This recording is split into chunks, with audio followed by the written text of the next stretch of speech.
हाय. Kitchen management हा आहे आजचा विषय. हा विषय मी घ्यावा असं माझ्या बऱ्याच मैत्रिणींनी कळवलं होतं, म्हणून हा आजचा विषय. आणि मलाही असं वाटतं की खरंच स्वयंपाकघर ही एक महत्त्वाची गोष्ट आहे प्रत्येक घरामधली. ऊर्जा केंद्र आहे असं आपण म्हणू शकतो. आणि तर त्यामुळे याचं मॅनेजमेंट जे आहे ते खरंच खूप महत्त्वाचं आहे. आणि एक सटल ऑब्झर्वेशन माझं असं आहे की ज्या घरामधली गृहिणी उत्तम स्वयंपाक बनवणारी असते, हसतमुखाने, प्रेमाने सगळ्यांना वाढणारी असते, ते घर जनरली हसतं खेळतं राहतं, खुश राहतं. तर तुम्ही ऑब्झर्व करा, तुम्हालाही हे दिसून येईल. तर म्हणूनच आपलं स्वयंपाकघर हे खूप महत्त्वाची गोष्ट आहे. तर त्याचं मॅनेजमेंटही त्यामुळे तितकंच महत्त्वाचं ठरेल. मला खात्री आहे की बऱ्याचशा गृहिणींना यातली मॅनेजमेंट माहिती पण असेल, ज्या अनेक वर्ष संसार करत आहेत. पण ज्या नवीन-नवीन मुली आहेत, ज्या नवीनच संसारात पडतायत, तर त्यांच्यासाठी हा व्हिडिओ नक्की उपयुक्त ठरेल. तर बघा, बेसिक अगदी घराचं मॅनेजमेंटमधलं म्हटलं ना, तर सगळ्यात महत्त्वाचं आपल्याकडे उपलब्ध जागा किती आहे आणि आपल्याकडे वस्तू किती आहेत, भांडी किती आहेत. हा ताळमेळ ज्याला आपण म्हणतो, तो अगदी व्यवस्थित असला पाहिजे. कारण स्वयंपाकघरात वावरायला एखाद्या गृहिणीला व्यवस्थित जागा लागते. तिला वर्कस्टेशनसारखं त्या ओट्यावर काम करायचं असतं. तर त्यामुळे क्लटर फ्री आणि गर्दी नसलेलं असं स्वच्छ मोकळं स्वयंपाकघर असणं ही गरज आहे. म्हणूनच अगदी गरज ज्या आहे गोष्टींची, त्या गोष्टी आपल्याकडे असायला हव्यात आणि ज्याची गरज नाही त्या गोष्टी बाजूला केल्या पाहिजेत. हे तर अगदी दृश्य स्वरूपात आणि सहज दिसेल अशी गोष्ट. त्याचबरोबर आपल्या घरात भरपूर उजेड, स्वयंपाकघरात उजेड असला पाहिजे. तिथून धूर जाण्याची सोय असली पाहिजे. आयदर खिडक्या भरपूर पाहिजेत किंवा मग चिमणी तरी बसवलेली असली पाहिजे, जेणेकरून घरात कुठेही धूर कोंडून राहणार नाही. तर ह्या अगदी खूप बेसिक गोष्टी आहेत आणि ह्याच्याकडे मात्र लक्ष दिलंच पाहिजे. दुसरं त्याचबरोबर महत्त्वाचं आहे की तुम्ही अरेंजमेंट कशी करताय तुमच्या सगळ्या धान्य किंवा हे वस्तू ठेवणार आहात त्याची. तर काही गोष्टी ज्या सतत हाताशी लागतात, तर त्या पटकन घेता येतील अशाच ठिकाणी असायला हव्यात. आणि ज्या गोष्टी रोज उठून सारख्या लागत नाहीत, त्या थोड्याशा लांब असायला हव्यात. हा बेसिक थॉट मनात ठेवून जर सगळी रचना स्वयंपाकघराची केली, तर आपला वेळ उगीचच फुकट जात नाही शोधण्यामध्ये की हे कुठे आहे, ते कुठे आहे. दुसऱ्या याच्याच अनुषंगाने सांगेन की धान्याच्या बरण्या असतील, तर त्या तुम्ही थोड्याशा ट्रान्सपरंट ठेवल्यात, तर तुम्हाला दिसू शकतं किती संपत आलं आहे किंवा काय. आणि तसं सपोज नसेल, तर तुम्ही त्या बरण्यांवर काहीतरी लेबल्स लावली पाहिजेत, सो दॅट शोधत बसण्यामध्ये आपला वेळ जाणार नाही.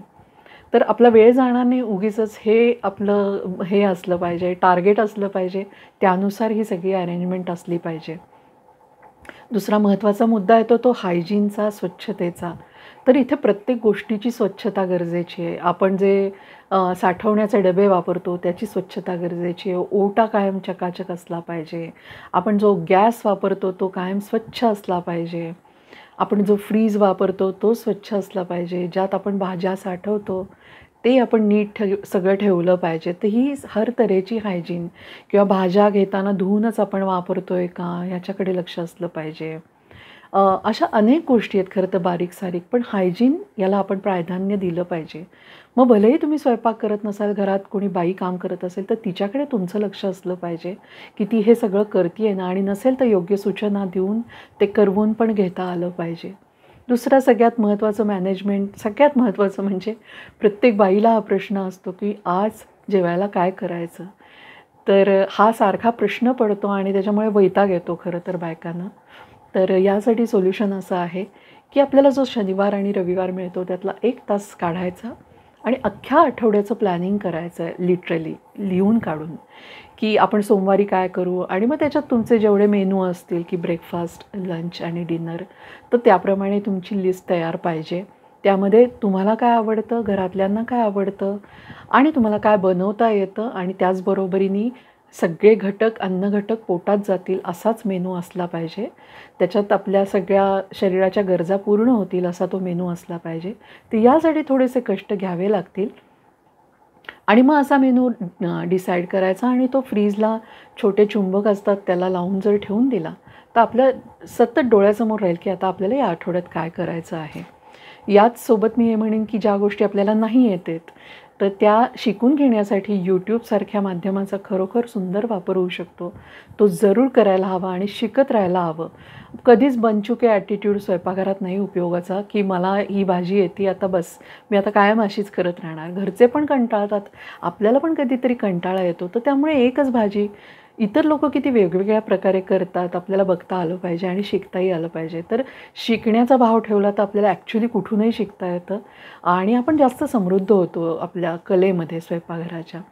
आणि इथं मी म्हणीन कला आहे, विज्ञान आहे, तर त्यामुळे नवीन येणारी उपकरणं काय आहेत, त्याचा आपल्याला काय उपयोग होऊ शकतो, यातलं थोडं सायन्स पण माहिती असलं पाहिजे, ते गरजेचं आहे. आणि तुम्ही म्हणाला तर याच्यासाठी बजेट, तर येस, काही उपकरणं महाग असतील, पण एक लक्षात घ्या, ते उपकरण तुम्हाला एखाद्या हाताखाली असलेल्या बाईसारखी जर मदत करू शकणार असेल, तर ते किती उपयुक्त आहे. तर मी म्हणेन की तुम्ही एखादी साडी आणि ड्रेस बाजूला ठेवा बजेटमध्ये.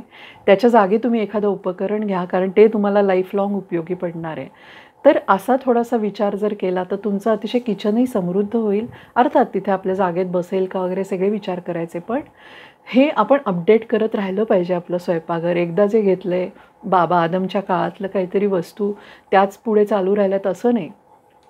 नवीन नवीन ज्या काही चांगल्या वस्तू येत आहेत, ज्याचा आपल्याला खूप उपयोग होणार आहे, ते घेत राहिलं पाहिजे.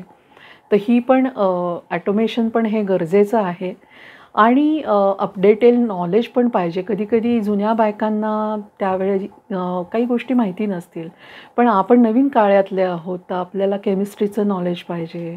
स्वयंपाकघरातलं विज्ञान ज्याला आपण म्हणतो, ते आपल्याला थोडंसं माहिती पाहिजे. नसेल तर ते घेत राहिलं पाहिजे नॉलेज आणि त्यानुसार आपले स्वयंपाक बनवत राहिलं पाहिजे.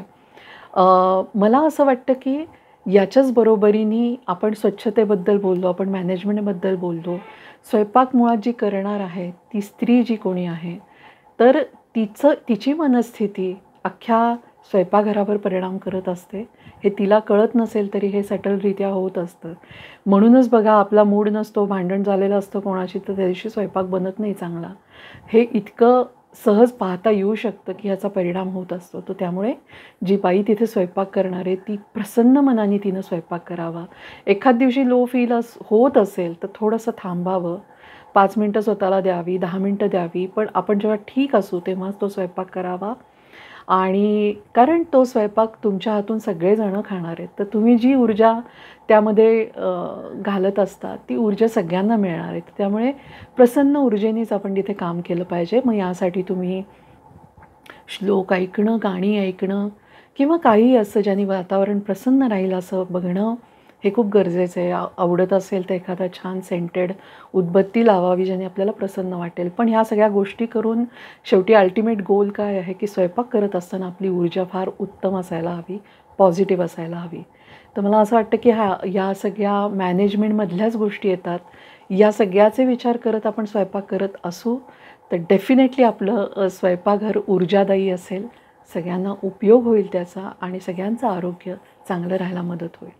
तर हा होता माझा आजचा विषय. कसा वाटला मला सांगा. मी इथेच थांबते आहे. बाय.